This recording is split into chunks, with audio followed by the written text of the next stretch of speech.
Let's move on to the front of the camera. We've got many more buttons and dials to cover. The first one here, right below the viewfinder, if you push this top button, that's the pop-up flash button. That pops the flash up, but there's a button just below that, which if you push and hold and turn the main command dial, you get a sequence of different options for flash function. The first one is standard TTL. The camera reads the amount of light coming through the lens and balances the right amount of flash. It's called balanced fill flash. You've also got balanced fill flash with red eye reduction. In that case, the AF illuminator lights up, reducing the size of the person's pupil and giving you less red eye or red eye reduction.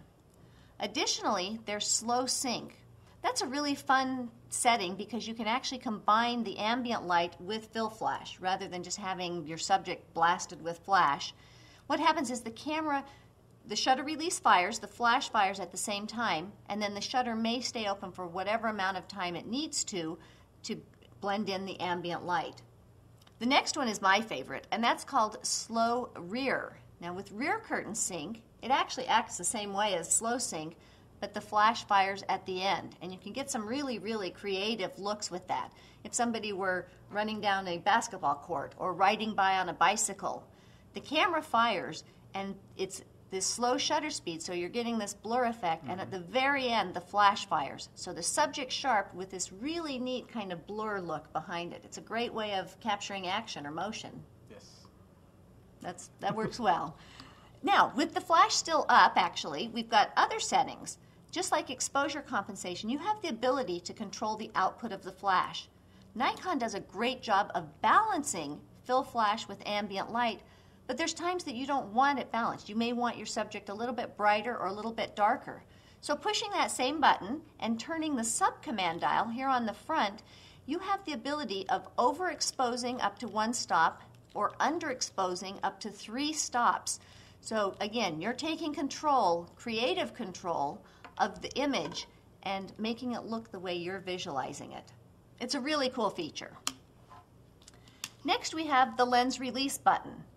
Basically you simply push the button in while holding it, turn the camera, the lens, and then when you're mounting the lens back you just simply match the white dot to the white dot and twist it in. Make sure you hear that solid click so that the lens is mounted. I always give my lens an extra little kind of twist just to make sure it's there. It doesn't hurt. We've seen a few accidents in our day. Yes.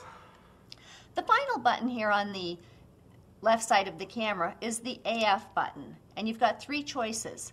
You've got continuous focus, so the camera is continually focusing as your subject's moving. It's constantly keeping anything in focus. You have the single focus button. When you tile in the single, when you depress the shutter release, the camera locks in focus and keeps it locked in until you lift your finger off the shutter or take a picture. So that comes in handy whenever, say if I was taking a picture of something and it's not exactly in the subject's not in the center of the frame, so I would focus on the subject and then recompose, and that stays in focus, right? Absolutely. Great. And when you're in continuous, if you were to do that same thing, it would just refocus. To wherever I have the cursor. That's right. Now, there's one beautiful thing about this camera, and that's the focus points, which we'll get to as well. You've got 51 to choose from, so sometimes that will eliminate doing that focus lock setting. But invariably, you're going to have something that doesn't hit the focus point, so it's Always good nice to to know have that. the extra options. Exactly. We're full of options here. And you have manual focus. Now, depending on the lenses that you own, Nikon's AFS lenses actually allow you to reach up and override the focus system at any time. But each time you lift your finger off the shutter and depress it again, it will try and refocus. So if you're in a situation where it's just difficult lighting or you want to take control, flip it into manual, you can focus. You do get the little focus assist inside the viewfinder. You've got arrows pointing, telling you which direction to turn the focus ring. Little green light comes on saying you're in focus. Okay. But again, you can override that. You can focus exactly where you want. In addition to the buttons and dials on the D700, you've got a couple connectors. And I really like how Nikon has changed the way they work on this. You used to have these little screw-in caps that you invariably Lose lost them, yes. all the time. And you get dirt and stuff in there. And it's Exactly. You don't want to get dirt or moisture in these. So now they've got them just on this little hinge. It's a little rubber cap. If you lift it off, the top one here is a PC connector. As Brad mentioned earlier, sometimes if you're doing studio work or you're using an external non-dedicated flash, you have the ability to connect it here, which then the camera sends the signal to the strobes and fires them.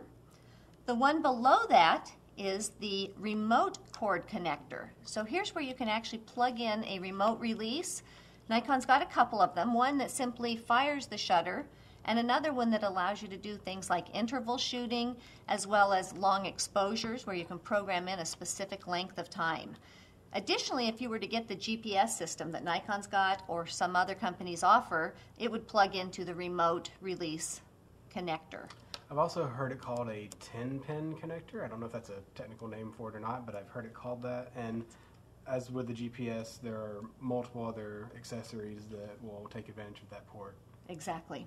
So refer to your instruction manual for the full listing of those. Right.